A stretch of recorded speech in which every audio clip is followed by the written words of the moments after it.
to make it do what it do. Hey, hey. All right. Well, hello, hello, hello. Good evening. Happy Women's History Month. I hope y'all are having a great Thursday. I Let me introduce myself. Yes, we gotta make it work. Okay. So I want to go ahead and introduce myself. If you are new to my virtual digital space, my name is Esty Marie, and I am the founder of Arts Reach Consulting, where we help you integrate arts into your curriculum and make the learning fun. Okay. This live today, we are talking about Women's History Month. It's Women's History, right? So I wanted to go ahead and dive into empowering women who have used the arts. Y'all know I'm a fan of the arts. I'm a stickler for the arts. So I'm always bring them up. So I want to talk about women of color who have used the arts to empower their generation, to empower their people. And I want to also encourage you, if you are trying to find a way to build the whole child like we say we want to do, I want to encourage you to bring the arts into your curriculum. Okay? So today we're going to talk about a couple of different women who were doing the thing. So I just want to jump into why it's important that we talk about these women and why it's important that their voices are heard, their work is seen. Um, in a previous live I was talking about why cultural representation matters. And I want to take a moment to discuss that before we just jump into the live. So, with it being Women's History Month, it is so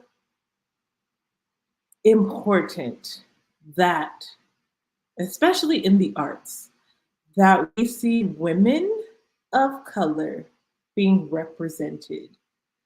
When women see themselves represented in art and in literature and in all other types of media spaces, when we see ourselves, it validates our experiences, it celebrates our achievements, and it inspires the next generation to know that they have the ability, that it is a goal for them. It's something they can aspire to be. So I want to encourage any curriculum leaders, anyone who is in a position where you are in front of children at any given time. I want to encourage you to make sure that you are putting up representations that represent the ideals of the people. So it's it is one thing to put up someone of color, but if they are someone who is not going to propel the generation forward, then you're not doing any favors. So I want to say, yes, representation matters, but also the type of representation matters. So we don't want to perpetuate negative stereotypes in our representation that we're putting out there. I just, it needs to be said because, we're time. That's all I'm going to say about certain, things that are being depicted, and gold sneakers. That's all I'm gonna say. Gold sneakers. Yeah, y'all get where I'm going. Um, so we don't want to perpetuate stereotypes and think that we are helping the cause when we are saying representation matters. So yeah, let's not do that, and let's make sure that we are empowering, we are uplifting, and we are having positive role models for our children to aspire to be like. That being said, I want to highlight a few women whose work has been inspirational and has been transformational. And these women have left an undeniable mark in history. So the first woman artist I would like to spotlight is one in the visual arts first. So we're going to talk about Faith Ringgold. Faith Ringgold is known for her vibrant and powerful quilts. These quilts are full of stories that incorporate the history of African Americans and the culture. Her work showcases her artistic talent, but it also celebrates the culture. It celebrates the resiliency of the culture. It celebrates the identity of the culture. So having her work be something that your students look at, a way to begin to cherish the stories that we have, cherish the things that, you know, are important to us. Family is something that's very important within the culture, and being able to showcase that in a way that allows for them to be proud of where they come from, be proud of the stories that they have within them. I think Faith Ringgold is an amazing artist to showcase to your students, and I think it'd be fun to try and create quilts. I mean, quilts out of paper, of course, but just find ways to be able to create that type of tapestry in your room to build the stories. Like you can tell the story of school's history, or just different ways to incorporate that type of creativity in your space. Another trailblazer in the art space, Augusta Savage. Augusta Savage was a sculptor whose work captured the beauty and the strength of the African American experience. I like sculpture, to me, is just so strong. It takes up space, So I love sculpture, and her sculptures challenged racial stereotypes, and it paved the way for a lot of future Black artists. So she was one who was a trailblazer, the first. And I think that we need to highlight these women, because these are the women who bust the doors open so that people like me who are creative can go ahead and begin to embrace that and say, hey, I too can make it as an artist. I too can create and put my work out here in the world. So now let's shift gears a little bit and let's talk about poetry. So, we can't talk about Women's History Month and we can't talk about poetry without talking about Mother Maya, okay? Maya Angelou is just, she did it all, y'all. She did it all. And she's so inspirational with the theater, the writing, and everything that she encompassed. She was creativity, okay? If it was a thing, it was embodied in her, okay? Now yes, Mother Maya, her work, just her story, the whole idea of not speaking because of the violation, and being able to process that through her art and through her poetry and through her writing. I resonate with Maya Angelou so much because that was my truth. And now I didn't take a vow of silence like she did, but I did not speak about things. And me not speaking about things was causing an internal frustration within me that was causing my soul to die. And I was showing up to school every day, doing all the right things, saying all the right things, putting on the good show, getting A's, and doing what was necessary.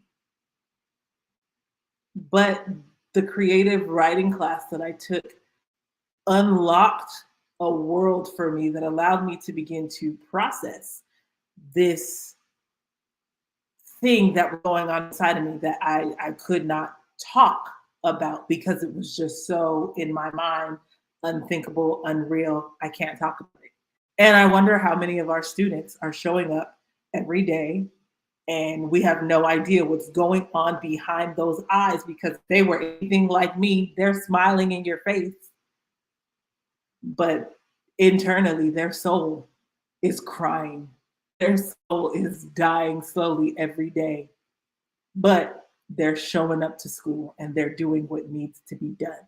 So being able to show them these women, being able to show them these artists and give them these tools, the things that are necessary, I believe, in every education system. It's necessary because we need our students to be able to process through the traumas. Because let's be real, they're not learning whatever it is you're trying to teach them if their brain is blocked with what's going on. It's not hidden. That's why you're having so much trouble. Okay. there's other things going on that is affecting the learning. So we need to be able to reach them. And the arts is one of the perfect ways to do that. Yes, I was doing what was expected until I was able to do what was necessary. Exactly. Yes, yes, Cassandra, yes. So, like I said, Mother Maya, we just got to introduce them to Mother Maya. If they don't know who she is, they need to know. They need to know. They need to know. And her work speaks of resilience. Her work speaks of courage. Her work speaks of all the things that we say we want our students to be. So why would we not show them who she is and let them learn about her? And another poet that I want to highlight on this first Thursday of Women's History Month is Gwendolyn Brooks. And I love this poet in particular because she's the first African American female to win the Pulitzer Prize for poetry. Her poetry talks about race, it talks about identity, it talks about social justice, and it talks about the African American experience. And these are the things that allow for people to gain empathy because they're able to read these stories, they're able to read what's happening, and they're able to empathize, they're able to understand. And creating these works is what allowed these women to change the game for society as a whole. And what I love about how she was able to get this Pulitzer Prize, her Pulitzer Prize was for a volume of poems called Annie Allen, right? And this was a collection of poems about an ordinary girl from the South Side of Chicago. So I love it because this is a way to show students that their stories actually matter. Their stories really do matter because she wasn't writing about some famous person. She wasn't writing about a celebrity. She was writing about an everyday, ordinary girl from the South Side of Chicago. And that's what got her the Pulitzer Prize. This is a way to show your students that their stories matter. This is a way to get them to be able to understand that their stories are important, that their stories can change lives. And this is what we want them to understand. Yes, we all have a story to tell, and it deserves to be heard. And it's okay to have the life that we're having. These experiences that we're having, our students need to be able to process through. And they need to be able to see that it's okay to be an ordinary person, especially in this age of social media where everybody's an influencer. And if you don't have 10,000 followers, and if you don't have a million subscribers, or whatever the case is, like, they need to understand that these metrics, these vanity metrics, is not real life. It's not real. So being able to show them, like, this woman won a very prestigious prize telling the story of an ordinary girl, not the celebrity, not the singer, not the politician, but the ordinary girl. So I think that that is something commendable that our kids need to know about. Being able to integrate these types of uh, stories and these artists into how we are moving and shaking in the classroom, I think is very important, especially in the time of social emotional learning and trauma informed teaching and all these initiatives where we are working on building the whole child. These are some amazing artists to add into your repertoire of people to create lessons around.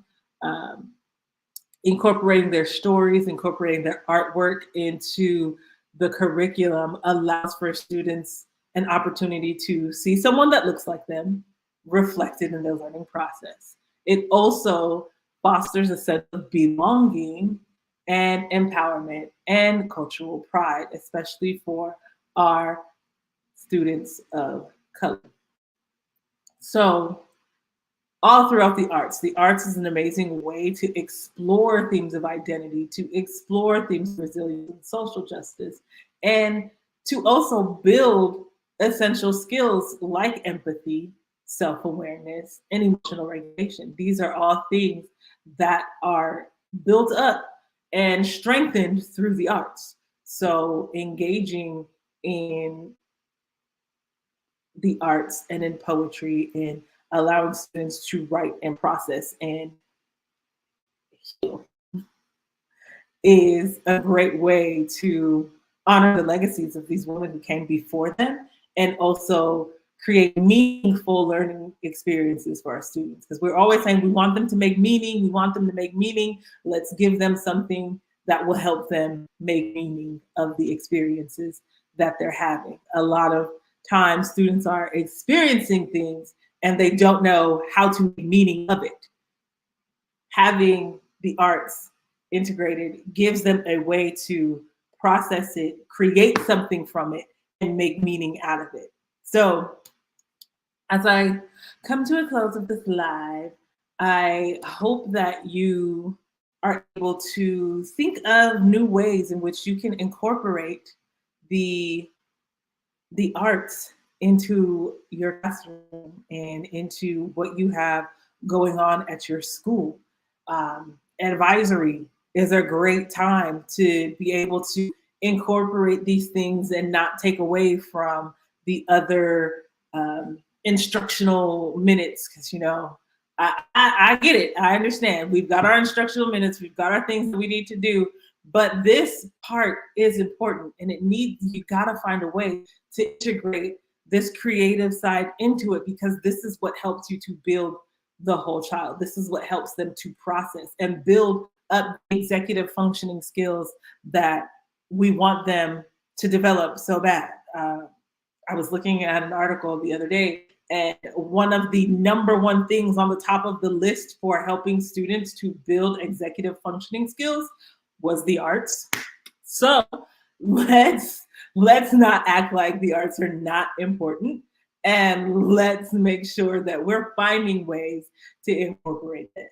If you are interested in learning more about how you can integrate the arts and these themes of social emotional learning and identity and resilience into your curriculum, if you just need some help with that, or you want some lessons around these artists that we talked about in this live, or if you are trying to figure out what you're going to do for National Poetry Month next month, holla at your girl.